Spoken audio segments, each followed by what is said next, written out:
Okay, good evening. Good evening. सभी ने join कर लिया है, शुरू करते हैं। Can you hear me? शुरू करेंगे। अरे कौन? मैं आऊं भाई जी? ठीक है। ठीक है, तो जैसा कि हमने लास्ट सेशन में देखा, good evening all of you. First of all good evening to all of you. जैसा कि हमने लास्ट सेशन में देखा, साइकोसोमेटिक डिसीज। साइकोसोमेटिक डिसीज माना मन और शरीर जिस बीमारियों में कनेक्टेड होते हैं उनको साइकोसोमेटिक डिसीज कहते हैं। मन शरीर रोग इसको हिंदी में बोला जाता है। और आगे देखा कि कैसे ओवर थिंकिंग, जब किसी थॉट को लेकर नेगेटिवली हम काफ़ी ज़्यादा सोचते रहते हैं तो वो एक बीमारी बनने लग जाती है, क्योंकि उससे एक बॉडी के चारों तरफ एक ऑरा क्रिएट होने लगता है जो हमारे नर्वस सिस्टम पे और सटल नर्वस सिस्टम को इम्पैक्ट करता है। धीरे धीरे वो बॉडी के ऑर्गन्स को भी इम्पैक्ट करता है। तो इन सारी स्टडीज को जिन्होंने डेप्थ में स्टडी किया, ऐसे दो लोग बहुत ज़्यादा हुए हैं पीछे हिस्ट्री में, अभी भी वो हैं। एक है मिसिस लुइस हे और दूसरे ब्रूस लिप्टन। लुइस हे के बारे में मेरे को बहुत बेहतरीन लगा कि उनको पिछले कुछ दिनों में मैंने पढ़ा भी, देखा भी उनकी कुछ वीडियोस। लाइक अब तक की मेरे लिए सबसे बेस्ट मोटिवेशनल स्पीकर, बेस्ट इंसान मैं कहूँगा, जिन्होंने बहुत सारी चेंजेस किए हैं लाइफ में बहुत सारे लोगों के लिए। उनकी जो सबसे बेहतरीन book you can heal your life बहुत औसम है। तो जल्दी मेरी कोर्स की स्टडी जैसे खत्म होगी, मैं सबसे पहले वही बुक अच्छे से स्टडी करने वाला हूँ। एक तरह से बाकी लोगों के लिए बुक रिकमेंडेशन भी हो गई है, you can heal your life if someone want to take next book. इतनी औसम बुक है, उसमें सिखाया गया है, मैंने थोड़ा सा उसका रिकैप देखा यूट्यूब वगैरह पे, कि कैसे अगर हम सिर्फ अपने आप को माफ करके, दूसरों को माफ करके और सिर्फ खुद से प्यार करना शुरू कर दें तो हमारी जिंदगी की सारी प्रॉब्लम खत्म हो सकती हैं, सारी प्रॉब्लम। तो हम बात करेंगे कि कैसे हमारे इमोशनली हम कैसे, हमें चीजें इम्पैक्ट करती हैं जब हम बीमार होते हैं तो कैसे होते हैं। ये ज़्यादातर इमोशनल कॉजेज बहुत सारी बीमारियों में काम करते हैं, बट ऐसा भी हो सकता है इनसे अदरवाइज भी चीज़ें हो सकती हैं। तो अगर हम देखें इमोशनल कॉजेज में, हमें ब्लड प्रेशर, हाई और लो ब्लड प्रेशर क्यों होता है? जब हाई ब्लड प्रेशर की अगर किसी को बीमारी होती है तो long lasting emotional problems not solve. तो इसके अगर रिवर्सल में हम कैसे थॉट क्रिएट कर सकते हैं कि मैं अपनी पुरानी चीज़ों को, पास्ट को एकदम भुला देना चाहता हूँ, अपने एकदम आनंद स्वरूप में टिकना चाहता हूँ, टिक रहा हूँ, मैं एकदम शांत स्वरूप हूँ। अगर हम ऐसे थॉट्स लगातार क्रिएट करेंगे, हाई ब्लड प्रेशर हमारा जनरली क्योर हो जाएगा बहुत जल्दी ही। और लो ब्लड प्रेशर क्यों होता है? जब बचपन में किसी को प्यार नहीं मिलता है या उनके थॉट्स ऐसे होते हैं कि मेरे लिए कोई काम नहीं हो सकता है, मेरे लिए कोई काम ही नहीं आता है। तो ये प्रॉब्लम वो होती है, जब ऐसी थॉट्स होते हैं तो बहुत सारी प्रॉब्लम्स होती हैं। इसके लिए हम कह सकते हैं I now choose to live in the even joys now. मतलब मैं आज की डेट में एकदम आनंदित रूप में रह रहा हूँ और मेरी लाइफ ही एकदम आनंद स्वरूप है। आगे हम बढ़ते हैं तो हम बात करते हैं कैंसर के रिगार्डिंग। कैंसर जो बीमारी है, इसमें स्पेशली वो राइटर को मैंने पढ़ा जब लुइस से को, तो उन्होंने भी बताया कि उनको कैंसर की बीमारी हो गई थी। तो उन्होंने कैसे थॉट्स के द्वारा ही खुद को, अपनी कैंसर बीमारी को क्योर किया। तो बहुत ब्यूटीफुल एक्सपीरियंस उन्होंने उस वीडियो में, मूवी में शेयर किया। तो इसमें हम देखेंगे इसमें बताया गया है कि बुक के अंदर, जब हम बहुत डीप हर्ट होते हैं और बहुत पुरानी नाराजगी होती है, या जीवन में कुछ ऐसा समय आया है जी कुछ हुआ ही नहीं है, या मतलब कुछ हमने सोचा था हुआ ही नहीं है, हम कहीं स्टक हैं दूसरों के प्रति किसी वजह से, बहुत सारे हमारे थॉट्स ऐसे स्टक हो जाते हैं, नाराज ही रहते हैं। भाई मैं सबको माफ कर सकता हूँ, इसको माफ ही नहीं कर सकता हूँ। अगर ऐसे थॉट्स जब हमारे होते हैं तो धीरे धीरे कहीं ना कहीं वो कैंसर की बीमारी का बहुत बड़ा कारण होता है। और ज्यादा से ज्यादा आज की डेट में इस बीमारी इसलिए बढ़ रही है क्योंकि हम ज्यादातर लोगों को हर्ट करते हैं आज की डेट में। हर एक किसी की टांग खींचते रहते हैं, नॉट मतलब हम सब लोग नहीं, बट ज्यादातर ऐसा माहौल बन चुका है सोसाइटी में। तो इसके लिए रिप्ले थॉट्स हम क्या क्रिएट कर सकते हैं? I am lovingly forgive and release all of the past. I choose to fill my word with joy. I love and approve of my self. सबसे पहले हम खुद को प्यार करें और खुद को अप्रूव करें, मैं जो हूँ जैसा हूँ बहुत बेहतरीन हूँ। फिर हमारा कुछ, लेकिन कई बार ऐसा होता है इतना सब करने के बाद भी हमारी वो बीमारी ठीक नहीं होती है, तो इसके पीछे कहीं ना कहीं कार्मिक अकाउंट्स का ऐसी फिलोसफी है जिसमें कुछ पास्ट कार्मिक अकाउंट्स होते हैं जिसकी वजह से हमें ठीक नहीं होते, लेकिन जो उस बीमारी की इंटेंसिटी है वो काफी कम हो जाती है, वो पेन काफी ज्यादा कम हो जाता है जब हम ऐसे थॉट्स क्रिएट करते हैं लगातार। तीसरी पे चलते हैं, कोल्ड। अगर कोल्ड हो रहा है किसी को तो इसमें क्या होगा, too much going on at once, mental confusion. जो लोग बहुत ज्यादा कंफ्यूजन वाली स्टेज में रहते हैं तो उनको कोल्ड जैसी स्टेज काफी ज्यादा रहती है, और कई बार उनका ऐसा बिलीफ सिस्टम हो जाता है कि मैं, अरे को सर्दियों में 3-4 बार कोल्ड होता ही होता है। तो जब हम ऐसी बिलीफ बना लेते हैं तो वो धीरे धीरे वो बिलीफ सिस्टम, जैसे मैं पीछे पढ़ा सबकॉन्शियस माइंड वाली और बहुत सारी बुक्स के अंदर, वही सारी चीजें इसमें आती हैं। रिप्ले थॉट्स, रिप्लाई थॉट्स क्या करेंगे हम इसमें, I allow to my mind to relax and be at peace, clarity and harmony are within me and around मी।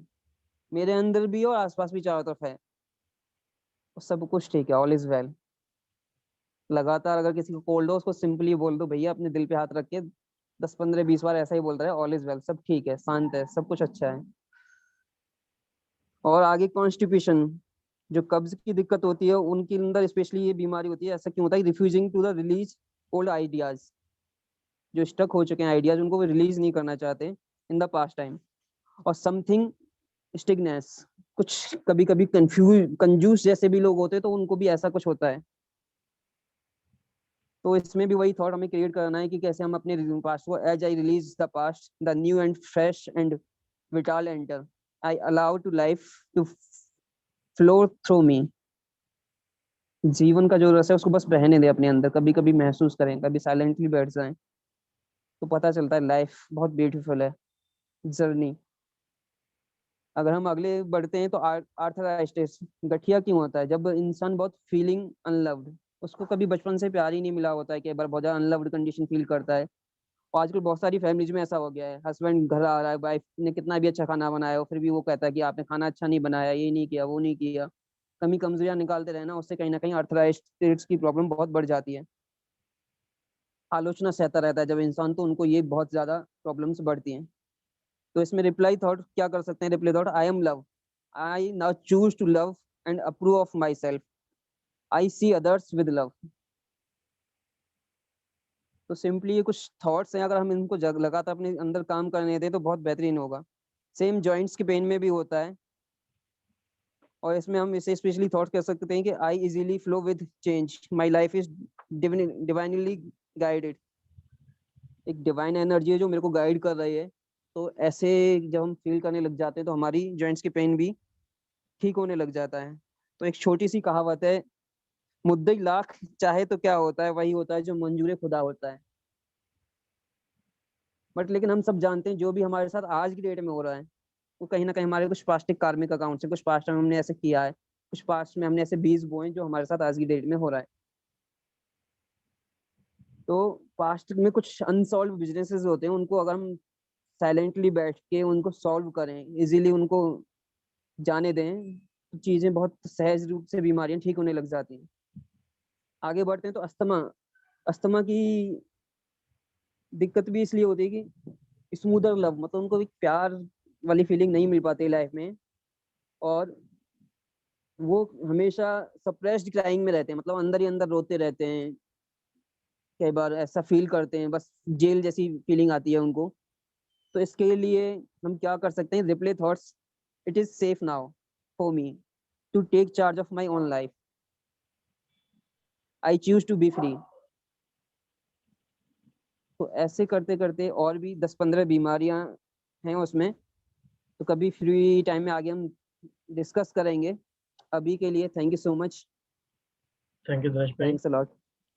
एक तरह से अगर वन लाइन में सम अप करना चाहे तो हम कह सकते हैं कि कई बातें ऐसी हैं जिन्हें हम समझते हैं कि वो प्योर स्पिरिचुअल प्रैक्टिसेस हैं और हम किसी पे शायद एहसान कर रहे हैं, किसी को अगर हम माफ कर देंगे तो। लेकिन अभी आपकी बात से ये पता चला कि it is in our self interest to forgive someone, क्योंकि हमारे थॉट का हमारा इम्पैक्ट हमारी बॉडी पे ही होता है। बहुत ज्यादा फायदा होता है, माना जैसा हम खुद को देंगे दूसरों को देंगे वही रिवर्ट होके उसका 10-20-50 गुना हमें वापस मिलता है। राइट, ठीक है। अभी हम नेक्स्ट स्पीकर पे चलेंगे क्योंकि आज I think speakers are many, we have less time, so who will be the next? भैया मैं लेकिन आप है ना टाइम लिमिट में ही फिनिश करिएगा सभी लोग आज। 5 minutes ना, Okay. Yeah. ओके 15 हो रहा है, 8:15 हो रहा है, तो 20 पे मेरा फिनिश हो जाएगा। Okay. Okay. सो मैंने जो बुक ली है वो time management by Brian Tracy. Hmm. So इसमें पूरी बुक में it's all about time management, क्योंकि टाइम हमारे लिए काफी इंपॉर्टेंट चीज होती है और इसका बहुत बड़ा रोल होता है हमारे सक्सेसफुल में और अनसक्सेसफुल में। ठीक है, तो फर्स्ट इसमें जो बात की है 4 डीज ऑफ इफेक्टिवनेस, मतलब 4 डीज हैं इसमें। फर्स्ट डी मतलब desire, second D is decisiveness, third is determination and fourth one is discipline. कि अगर आपको टाइम मैनेजमेंट सीखना है तो फर्स्ट आपकी काफी डिजायर होनी चाहिए उसको टाइम मैनेजमेंट करने के लिए। सेकंड, आप में एक क्वालिटी होनी चाहिए डिसिसिवनेस, कि आपको डिसाइड करना आना चाहिए कि भाई मुझे अब टाइम मैनेजमेंट करना है तो उसके लिए क्या क्या डिसीजन लें। डिटर्मिनेशन के आप काफी डिटरमाइंड होने चाहिए, और डिसिप्लिन मोस्ट इंपॉर्टेंट चीज होती है, और ये बहुत ही ज्यादा इंपॉर्टेंट चीज होती है जो हर किसी की लाइफ में होती है। इस बुक में एक सक्सेस मंत्रा दिया है कि form good habits and make them our masters, कि अपनी अच्छी आदतें बनाए और उनको खुद का मास्टर बना ले, जो कि मुझे काफी अच्छा लगा। टाइम मैनेजमेंट का मतलब होता है कि अपनी लाइफ को हमने मैनेजमेंट कर लिया अच्छे तरीके से। तो chapter 1, the psychology of time management. Psychology of time management का मतलब ये होता है कि मतलब इसमें होता है कि इमोशनली और हम किस तरीके से इंगेज हो कि हमारी प्रोडक्टिविटी, हम सक्सेसफुल हो जाए अपनी लाइफ में। तो इसमें फर्स्ट है कि इमोशनली तरीके से देखा जाए कि हमारी सेल्फ स्टीम बहुत मैटर करती है, कि लाइक अगर हम अपने आप को इसमें ये आता है कि अगर हम किस तरीके से अपने आप को देखते हैं, तो अगर सेल्फ स्टीम बढ़ेगी तो हमारी उतनी ही ज्यादा हम प्रोडक्टिव होंगे। तो सेल्फ स्टीम किस तरीके से बढ़ती है कि हम कितने कॉम्पिटेंट हैं, कितने ज्यादा कैपेबल हैं और कितने ज्यादा प्रोडक्टिव हैं। इसका सब टॉपिक था कि law of control. What is law of control? तो psychology of time management is called the law of control. इसके 2 प्रिंसिपल्स हैं। फर्स्ट है इंटरनल लोकस और सेकंड है एक्सटर्नल लोकस। फोकस नहीं, लोकस, एल से शुरुआत है इसकी। तो इंटरनल लोकस जब फील करते हैं कि जब हम अपने आप को ये बोलते हैं कि भाई हम अपनी डेस्टिनी के मास्टर्स हैं, जो कि कहीं ना कहीं हमारे अंदर एक पॉजिटिविटी की फीलिंग लेके आता है। सेकंड, एक्सटर्नल लोकस का मतलब ये होता है कि जब हम ये फील करने लगते हैं कि we are all controlled by the outer circumstances, जो कि कहीं ना कहीं हमारे अंदर नेगेटिविटी फीलिंग लेकर आ रहा है। सेकंड, हमारे थॉट्स और फीलिंग्स, मतलब हमने अब हमारे सबके मन में ना जो जितने भी ह्यूमंस होते हैं उनके मन में अपने लिए एक सेल्फ कॉन्सेप्ट होता है। तो सेल्फ कॉन्सेप्ट किन चीजों से बनता है? हमारे आइडियाज से, कि हमारे बारे में खुद के आइडियाज हम किस तरीके से सोचते हैं, हमने अपने बारे में अपने ही अंदर क्या इमेज बना रखी है, हमारे अपने बारे में क्या बिलीव्स हैं, हमारे अपने ही बारे में क्या चीज पिक्चर्स हैं। तो यहाँ पे ये होगा कि जितना हाई सेल्फ कॉन्सेप्ट होगा ना, उतना ज्यादा हमारा टाइम मैनेजमेंट अच्छा होगा। दूसरा, कि हमारी जितनी भी हमारी बिलीव्स जो होते हैं, हमारी रियलिटीज बनते हैं, कि अगर हम सोचें कि हम एक अच्छे टाइम मैनेजर हैं तो वो चीज कहीं ना कहीं हमारी रियल लाइफ में आने लगेगी।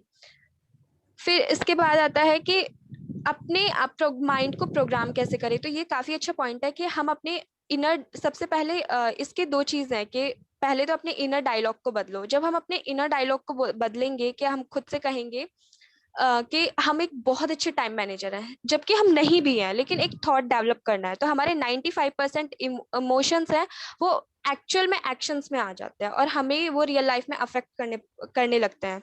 सेकेंड है कि एक अफर्म दिया गया है कि जो कि हमें कंटिन्यूसली क्या बोलते हैं, रिपीट करना होता है, जैसे आई एम वेल ऑर्गेनाइज्ड या I am a best time manager, ये सारी चीजें करनी होती है।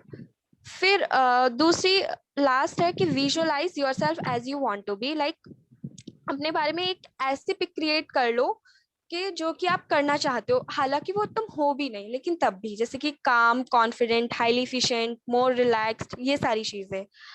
इसमें एक चीज कही है, fake it until you make it, मतलब आप अगर नहीं भी हो तो बस एक थॉट क्रिएट कर लो, वो सारी चीजें आपकी रियलिटी में खुद ही आ जाएंगी। सो थैंक यू सो मच। मेरे 5 मिनट्स हो गए complete.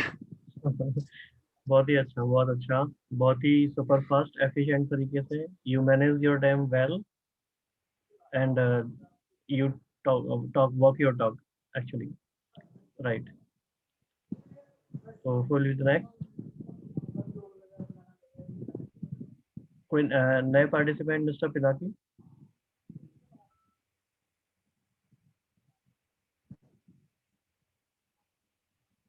Pinaki Banerjee, are you there?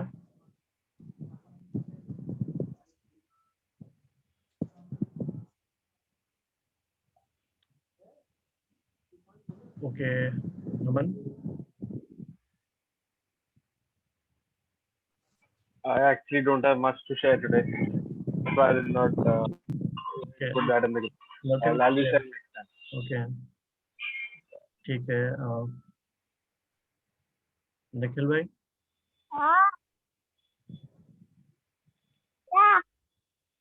Yes actually मैं कैमरे के लिए फ़ोन ऑन किया हूँ और मीटिंग अपना देखने के लिए कंप्यूटर पे हूँ। मतलब मुझे ये मालूम नहीं जूम पे कैमरा और ये कैसे ऑन करना एक साथ। कोई नहीं, इट इज ओके, आप जैसे भी आप कंटिन्यू Yes. कर सकते हैं। Okay, okay. So first of all, good evening to everyone. And today I will discuss the fourth chapter, which is almost finished. Mental healing in the ancient times. My book is The Power of Your Subconscious Mind by Joseph Murphy. So यहाँ पे जैसे कि पहले दिनेश भाई साहब ने बताया कि साइकोसोमैटिक डिजीजेस, ये सारे साइकोसोमैटिक डिजीजेस एक कमजोर मन की रचना है। तो ये पहले हमने जान लेना चाहिए। ये ऑथर भी यहाँ पे हमें यही बताना चाहते हैं कि खुद की देखभाल करो, खुद मनोचिकित्सक बनो अपना। तो मन के द्वारा जो चिकित्सा करते हैं उसे हम मनोचिकित्सक कहते हैं। तो यहाँ पे एंशिएंट टाइम्स में देखा गया कि लोगों के मन काफ़ी कमज़ोर हो गए हैं। तो उनके मन को उनके मगर ये तो सबको मालूम है कि सबकॉन्शियस माइंड में subconscious mind is a powerful tool. तो यहाँ पे सबकॉन्शियस माइंड की जो पावर है उसको टैप करने के लिए एक अजीबोगरीब तरीके ढूंढ के निकाले हैं लोगों ने, जैसे कि कोई गिरिजा कहो या कोई मन्नत का स्थल कहो। तो यहाँ पे ऑथर ने बताया है कि एंशिएंट टाइम्स में ऐसे लोगों ने तरीके ढूंढ के निकाले हैं कि जो कि अपनी इमेजिनेशन और बिलीफ के ऊपर जो सबकॉन्शियस माइंड में जो पावर है उसको इवॉल्व किया जाए, उसको इमर्ज किया जाए, और ताकि वो हमारे बॉडी को हील कर सके। तो ये ऐसे एंशिएंट हीलर्स के बारे में यहाँ पे ऑथर ने बताया है। ऑथर ने बताया कि ये जो एंशिएंट हीलर्स थे कि इन्होंने एक्चुअली एक मतलब खुद की बढ़ाई के लिए कहो या ऐसे लोगों को बताया नहीं कि ये जो आप हील कर सकते हो कि आपके सबकॉन्शियस माइंड के आधार पर ही हील कर सकते हो। तो ये उन्होंने बताया नहीं। तो ऑथर यहाँ पे कहते हैं कि we have to condition our mind to the point of belief where our subconscious mind would respond to our belief। मतलब हमारे अपने माइंड को इतना कंडीशन करना है कि हमारा subconscious mind would respond to our belief. तो यहाँ पे एक ऑथर ने एक एग्जांपल दिया है उनका कि कैसे मतलब ये जो बिलीफ और इमेजिनेशन से उनका रिलेटिव कैसे एक रिलीव हो गए।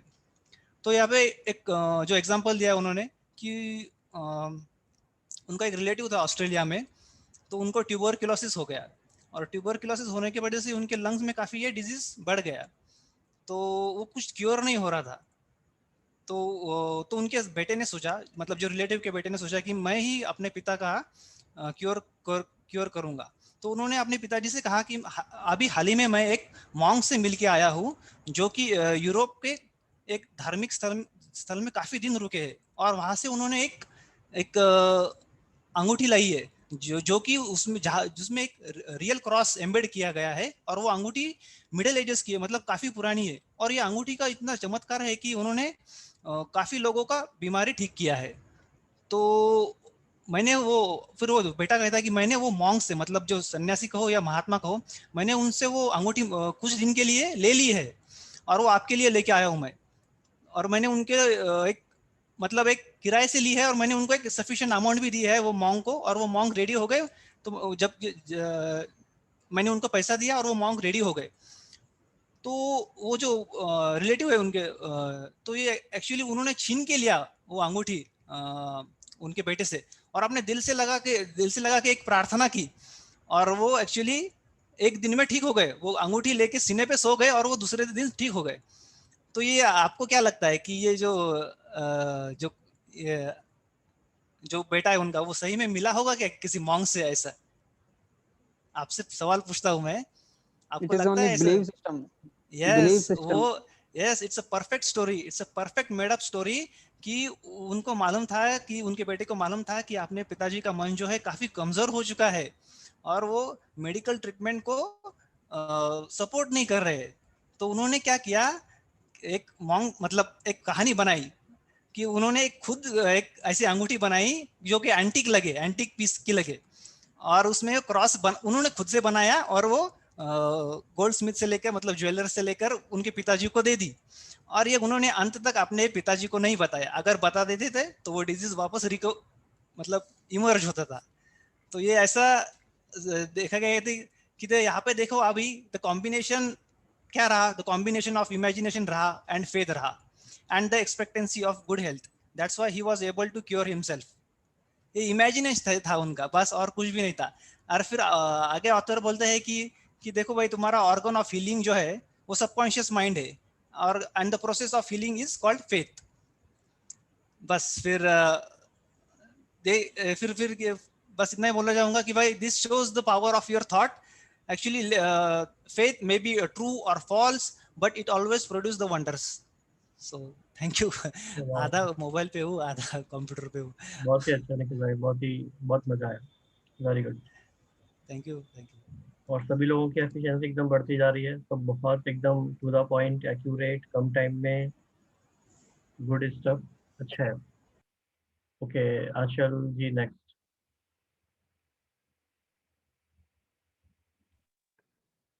Power of now book by Eckhart टोले।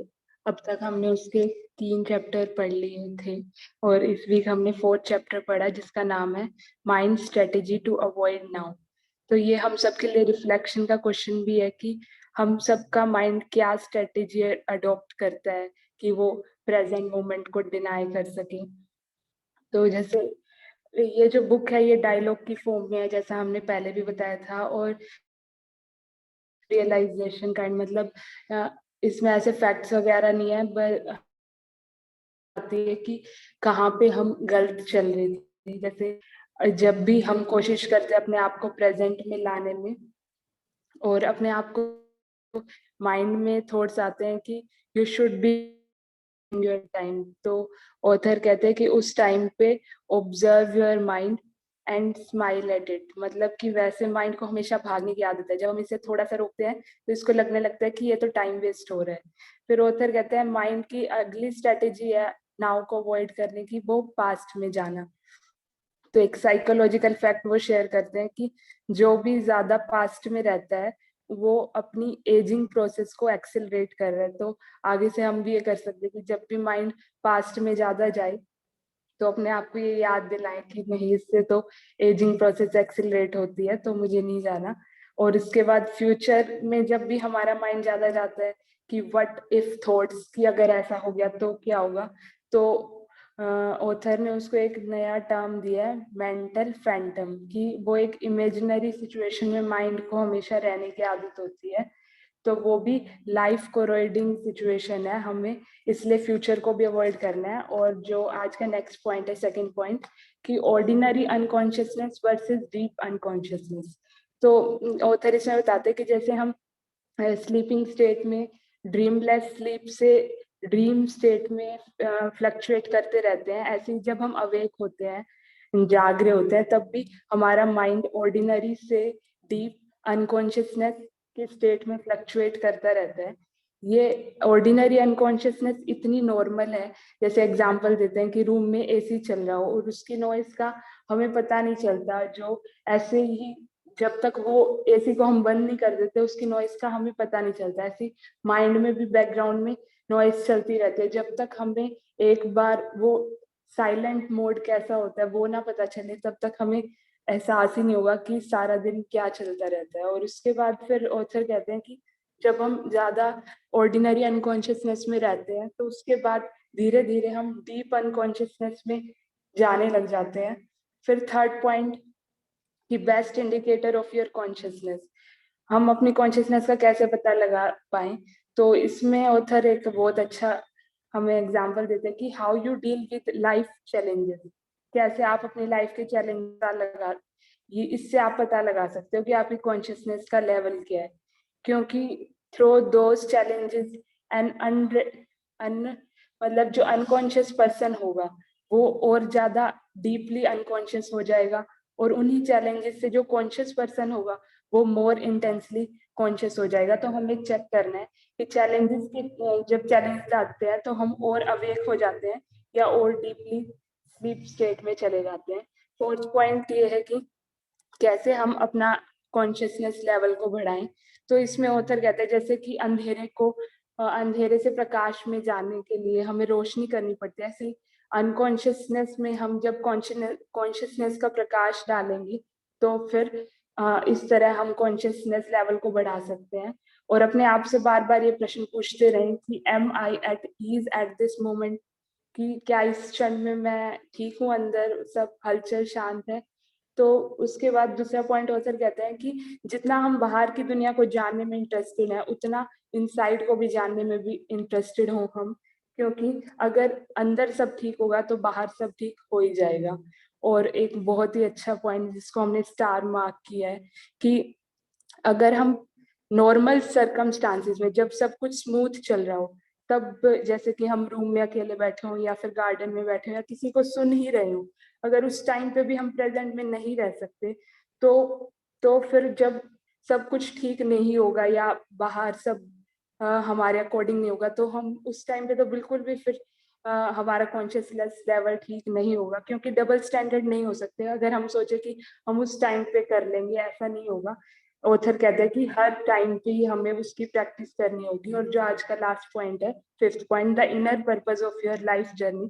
तो ऑथर कहते हैं कि आउटर जर्नी, आउटर डेस्टिनेशन सबके अलग अलग हैं, उसमें मे बी मिलियन स्टेप्स हो, बट जो इनर जर्नी हम सबकी है उसमें सिर्फ एक स्टेप है, the step you are taking right now. जैसे जैसे हमारी अवेयरनेस बढ़ती जाएगी हमें एहसास होता जाएगा कि जो इनर जर्नी है, इनर जो स्टेप हम ले रहे हैं उसी स्टेप में सारे आउटर जर्नी के भी स्टेप हैं। और जो आउटर पर्पज है वो more of like horizontal dimension, और inner purpose is like vertical dimension. और कई एक मतलब उनके स्टूडेंट उनसे क्वेश्चन पूछते हैं, कई बार हम आउटर पर्पज में उतना ठीक से परफॉर्म नहीं कर पाते, तो उस केस में क्या है। तो ऑथर आंसर देते हैं कि it will matter as long as you have not realised your inner purpose, यानी कि हम बाहर क्या हो रहा है वो तब तक मैटर करेगा जब तक आपने इनर पर्पस को रियलाइज नहीं किया।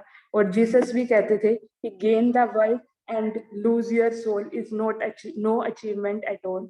तो सबसे लास्ट में समराइज यही कहेंगे कि best practice we can adopt to you know in now is to practice to synchronize a present moment।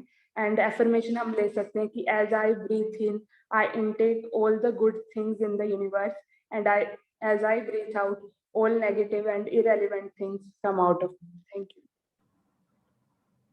Actually बहुत ही एम्पावरिंग है जो भी आपने शेयर किया है, और ऐसा लगता है पूरे it is worth for one full session. तो कभी ऐसा भी कर सकते हैं कि इस तरह के स्टफ को पूरे वन सेशन में लेके कंप्लीट करेंगे, ताकि बहुत अच्छे से प्रैक्टिस भी करते जाएं साथ साथ में। तो सभी को ये आइडिया पसंद है, कभी कभी ऐसा कर सकते हैं। जरूर जरूर करना चाहिए। और आई थिंक काफ़ी लोगों को इससे ये एनकरेजमेंट भी मिला होगा कि ये बुक तो बहुत ही इंपॉर्टेंट है, पढ़नी चाहिए, और हमने तो कभी सोचा नहीं था कि इतनी सारी बातें इसमें ऐसी होंगी। तो अगर ये किसी को एनकरेज कर पाता है पूरा इकोसिस्टम, तो it will solve the purpose. Okay. हमारे पास हिंदी में अवेलेबल होगी ये बुक पीडीएफ में क्या? हाँ जी, हाँ जी, आई विल चेक। ओके। ठीक है, नेक्स्ट कौन है?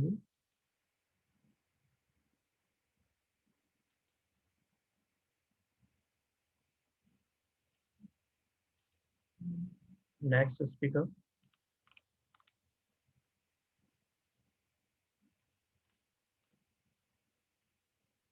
ठीक है, अरुण जी आपसे करते हैं। जी नमस्ते एवरीवन। एक्चुअली जो नॉलेज अभी मतलब शेयर हो रहा था, मैं उसको ऑब्जर्व कर रहा था, और बहुत सारे इंसाइट्स, बहुत सारे अंडरस्टैंडिंग, मतलब मुझे ऐसा ही पता ही नहीं कि मतलब पता नहीं चल रहा है कि शायद जूम सेशन में बैठे हैं। ऐसा लग रहा है कि डायरेक्टली एनर्जी ट्रांसफॉर्म हो रहा है स्क्रीन के थ्रू। तो एक्चुअली मैं जो अभी बुक्स पढ़ रहा हूँ, वो बुक का नाम है 50 साइकोलॉजी क्लासिक्स।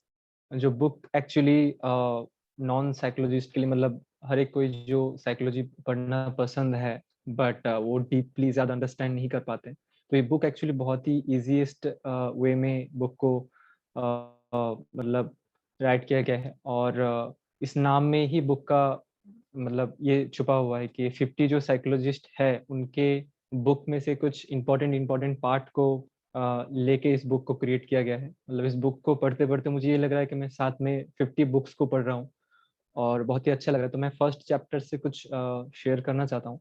फर्स्ट चैप्टर जो है वो है अल्फ्रेड एडलर, साइकोलॉजिस्ट। वो बताते हैं कि हमारा मतलब जो बचपन का, जो हमारे बचपन से जो हम परसेप्शन डेवलप करते हैं सोसाइटी को देख के, या मतलब पेरेंट्स को देख के हम जो इन्फ्लुएंस होते हैं, या हमारा जो मतलब फिजिकल मतलब कॉम्पेंसेशंस जो रहते हैं, और हम जो मतलब आर्ग्यूड करते हैं या हम जो कंपैरिजन करते हैं दूसरे के साथ, वो कहीं ना कहीं हमारा एक परसेप्शन बन जाता है, और हम अपने बॉडी के ऊपर एक मतलब हमारा ओन एक परसेप्शन हम क्रिएट कर लेते हैं कि हमारा बॉडी कैसा है, हमारा माइंड कैसा है, और उसी के अकॉर्डिंग ही हमारा लाइफ का गोल एक्चुअली होता है। मतलब अगर देखा जाए, जो भी इंसान लाइफ में सक्सेस है या जो भी उसके बड़े गोल्स है, कहीं ना कहीं उसके खुद के परसेप्शंस के हिसाब से ही वो अपने गोल को क्रिएट किया है, और वो हमारे बचपन से वो एक्चुअली बहुत ही ज्यादा इन्फ्लुएंस होता है वो चीजें। एंड उसके बाद पॉइंट जो है वो है कंपेंसेशंस फॉर वीकनेस। फ्रॉइड और एल्डर वो बिलीव करते हैं कि जो ह्यूमन साइकी है वो एक्चुअली हमारे मतलब बहुत ही अर्ली चाइल्डहुड में सेफ हो जाता है, और वो जो पैटर्न है वो हमारे मतलब ज्यादातर हमारे एडल्ट एज में भी बहुत ज्यादा इन्फ्लुएंस करता है हमारे बिहेवियर को, हमारे बोलने का तरीका को, हमारे अंडरस्टैंड करने का सारे चीज को। और बहुत बार ऐसा होता है कि जब हम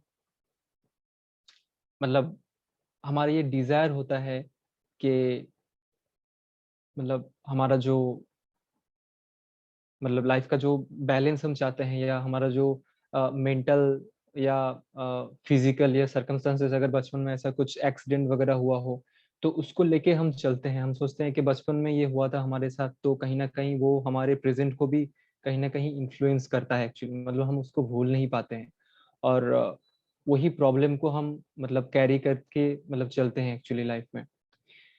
एंड उसके बाद जो पॉइंट है, how character is formed. Alder का जो बेसिक प्रिंसिपल है वो यही है कि हमारा मतलब हर एक इंसान एक्चुअली बहुत ही ज़्यादा यूनिक है, मतलब बहुत ही ज़्यादा यूनिक है। बट एक्चुअली ये डिफाइन करता है कि हर एक इंसान चाहता है कि मुझे पावर मिले, या मुझे मतलब मुझे रिकॉग्निशंस मिले दूसरे के साथ से, या मुझे कोई और सोसाइटी से मुझे ज़्यादा मुझे पसंद करे, या मतलब एक चाहत रहता है सोसाइटी के, एक एक्सपेक्टेशन रहता है कि मुझे लोग पसंद करे, या मेरा दोस्त जो है उस सर्कल में मैं ऐसा करूं। हर एक इंसान का मतलब एक्सपेक्टेशन रहता ही रहता है। बट वो एक्सपेक्टेशन जब पूरा नहीं होता है, तब एक्चुअली इंसान अपने खुद का ही एक कैरेक्टर बिल्ड कर लेता है। या तो फिर वो बहुत ही ज्यादा एंग्जाइटी में रहता है, या तो बहुत ही ज्यादा वो गुस्सा रहता है, या बहुत ही ज्यादा मतलब ग्रीड में रहता है। मतलब कहीं ना कहीं हमारा जो एक्सपेक्टेशंस फुल नहीं होता, उसकी वजह से हम खुद ही अपना कैरेक्टर बिल्ड कर लेते हैं, जो कि हमारे हाथ में भी नहीं होता है। और एनिमीज ऑफ सोसाइटी, नेक्स्ट जो पॉइंट है, इस पॉइंट में ये है कि ऑल्टर जो मतलब एक नोट करते हैं यहाँ पे कि जो इंसान है वो एक्चुअली जो वेन टाइप के इंसान है, वो बेसिकली अपना खुद का जो आउटलुक होता है वो हिडन रखता है अपने ऊपर, और लोगों को दिखाने की कोशिश करते हैं कि वो बहुत ही ज्यादा सिंपल है या बहुत ही ज्यादा एनर्जेटिक है। बट एक्चुअली देखा जाए तो उस तरीके का जो लोग होते हैं, जो मतलब उनका यही पर्पस रहता है कि what do I get out of this, मतलब जो भी वो काम करता है या जो भी चीज करता है उसको ये लेना देना नहीं रहता है कि मेरे काम से सोसाइटी को क्या मिलेगा या मेरे काम से सामने वाला इंसान को क्या मिलेगा। वो यही सोचता है कि बस मेरा क्या फायदा हो इसमें से या मैं यहाँ से क्या निकाल सकता हूँ। और वो एक्चुअली अपने आप को अलाउ नहीं करता कुछ भी सोसाइटी को देने का या फिर ऐसा कुछ अलाउ नहीं करता। उसका बस मेन फोकस यही रहता है कि वो कुछ अपनी लाइफ में अचीव करे और एक पोजीशंस को वो मतलब पाले। और इस वजह से उस तरीके का जो लोग होते हैं वो उनका जो रिलेशनशिप होता है वो बहुत ही ज्यादा isolated and poor relations type मतलब होते हैं। और ये एक्चुअली बोला जाए तो इस तरीके का जो माइंडसेट का लोग होते हैं वो काइंड ऑफ एक एनिमीज हैं सोसाइटी के हिसाब से। तो बस इतना सा ही मैं शेयर करना चाहता हूँ इस बुक से। Thank you so much. Thank you Arun ji. आने वाले टाइम में नेक्स्ट बुक का वेट करेंगे सभी, कौन सी बुक होगी। Okay, we have less time, so Pinaki Banerjee please introduce yourself, where are you from, कौन सी बुक आपने सेलेक्ट की है, समथिंग अबाउट यू। हाँ, सभी को नमस्ते। मेरा नाम पिनाकी बनर्जी है और मैं जमशेदपुर से हूँ और मैं गवर्नमेंट जॉब का प्रिपरेशन कर रहा हूँ अभी। और मैं अभी जो बुक पढ़ रहा हूँ उसका नाम है इकिगाई। तो मैंने अभी तक 2 चैप्टर पढ़े हैं और फर्स्ट चैप्टर के बारे में मैं बताना था लेकिन अभी टाइम कम है। ओके, किस बारे में है ये बुक, थोड़ा सा बताएंगे तो। ये इकिगाई का मतलब होता है कि आपके लाइफ का पर्पस क्या है, मतलब आप क्यों जीवित हैं। तो इसी के ऊपर पूरा बुक है। Okay okay, thank you.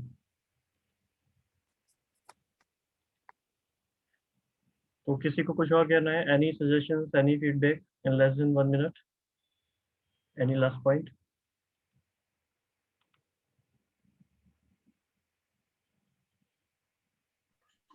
Very powerful sessions today, specially जैसे अभी अरुण जी ने चीजें बताई, वो स्टडी की और पीछे अपनी लाइफ से कोरिलेट किया तो लगा कि हाँ